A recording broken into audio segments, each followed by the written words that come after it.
Action.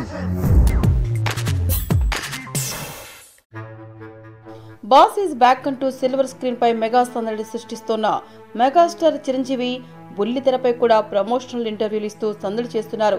అందులో భాగంగానే రాజకీయాలలో తనకు జరిగిన అవమానాల గురించి కూడా ప్రస్తావించారు. 10 ఏళ్ల రాజకీయాల్లో ఉండగా ఎన్నో ప్రశంసలు విమర్శలు చూశానని, కానీ ఖైదీ నంబర్ 150 సినిమా షూటింగ్ స్పాట్లోకి వెళ్లిన తర్వాత లైట్స్, సౌండ్, యాక్షన్ అన్న మాటలు విన్న తర్వాత వాహ్, ఇది కదా మన సామ్రాజ్యం, దీనినా నేను ఇన్నాళ్లు మిస్ అయింది అనిపించిందని తెలిపారు. అప్పుడు తొలిసారి ఈ రాజకీయాలకు ఎందుకు వచ్చానా అన్న ఆలోచన వచ్చిందని, అయితే ఒక రాజకీయ నాయకుడిగా ప్రజలకు సేవ చేసే భాగ్యం అతి కొద్ది మందికి లభిస్తుందని, అలా నిజాయితీగా సేవ చేసినప్పుడు లభించే ఆనందం మాటల్లో వర్ణించలేమని, అందుకోసమే రాజకీయాలకు వచ్చినట్టుగా తెలిపారు. విభజన సమయంలో అప్పటి నేతలంతా కలిసి ప్రతి ఒక్కరి దగ్గరకు వెళ్లి రాష్ట్రాన్ని ముక్కలు చేయొద్దని కోరినప్పుడు, విభజన ఆపలేమని తెలిసినప్పుడు కనీసం హైదరాబాద్ను యూటీని చేయనంటూ తీవ్రంగా ప్రయత్నిస్తే తనకు అనేక అవమానాలు ఎదురయ్యాయని భావోద్వేగం చెందారు.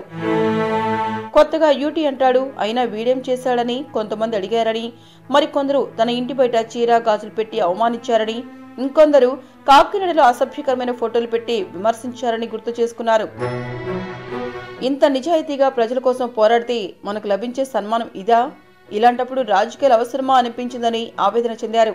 అలాంటప్పుడు చాలా బాధ వేసిందని, గుండెను మెలిపెట్టినట్లు అనిపించిందని తన అప్పటి భావాలను ఇప్పుడు బయటపెట్టారు. మీకు ఈ వీడియో నచ్చితే ఒక లైక్ కొట్టండి, లేకపోతే కామెంట్ చేయండి, బట్ సబ్స్క్రైబ్ చేయడం మర్చిపోకండి.